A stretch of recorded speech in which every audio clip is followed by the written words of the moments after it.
علی پور سیدہ شریف کے حضرت امیر ملت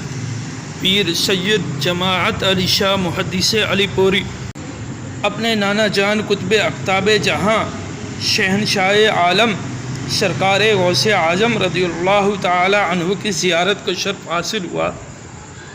تو آپ سے سرکار غوث اعظم رضی اللہ عنہ نے فرمایا، ہندوستان میں میرے نائب مولانا احمد رضا خان بریلوی ہیں، چنانچہ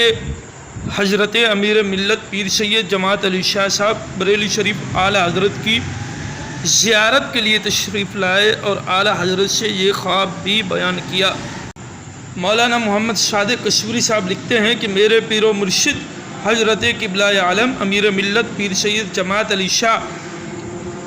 محدث علی پوری قدس سرہ العزیز فرمایا کرتے تھے کہ اگر مولانا احمد رضا خان علیہ رحمہ نہ ہوتے تو دیوبندی سارے ہندوستان کو وہابی بنا دیتے۔ سیال شریف کے سجادہ نشین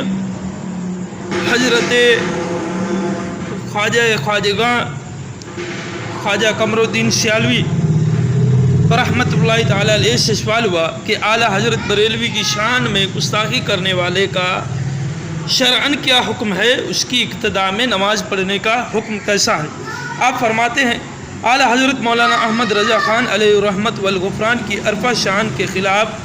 گستاخی کرنے والا اور سب بکنے والا صرف ان عقائد حقہ کی مخالفت کی بنا پر گستاخی کرتا اور سب بکتا ہے جو عقائد کتاب و سنت و اجماع امت سے ثابت ہیں،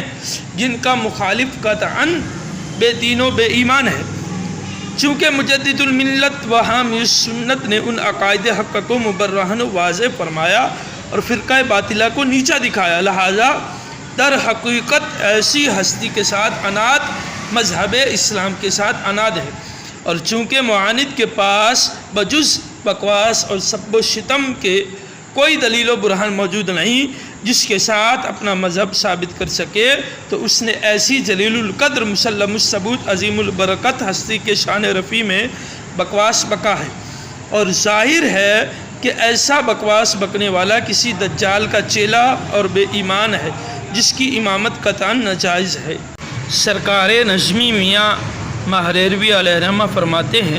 نظمی تم کو کیوں نہ برکاتی رضا پہ ناز ہو، تم نے گٹی میں پیا ہے مسلک احمد رضا۔